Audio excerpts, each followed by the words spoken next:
Narito na ang mga nagbabagang balita sa oras na ito. Niyanig ng magnitude 6.9 na lindol ang bahagi ng Mindanao ngayong hapon. Naitala ng PHIVOLCS ang epicenter ng lindol sa bahagi ng Matanaw, Davao del Sur, dakong alas 12:11 ng hapon. Ramdam ang intensity 7 sa Matanaw at Magsaysay sa Davao del Sur. Intensity 6 naman sa Kidapawan City, General Santos City, Bansalan, Davao del Sur, Alabel at Malapatan, Sarangani at Coronadal City. Intensity 5 naman sa Tulunan at Matalam, Cotabato City, Davao City at Glan, Sarangani. Intensity 3 sa Kalilangan, Talakag at Dangkagan, Bukidnon. Intensity 2 sa Impasugong, Bukidnon, Cagayan de Oro City at Dipolog City. Ramdam ang intensity 1 sa Zamboanga del Sur.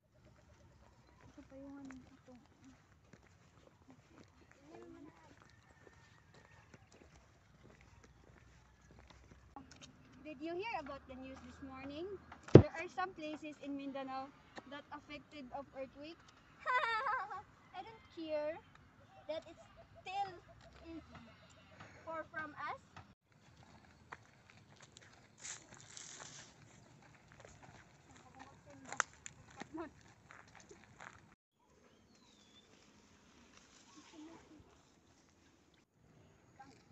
There's an earthquake.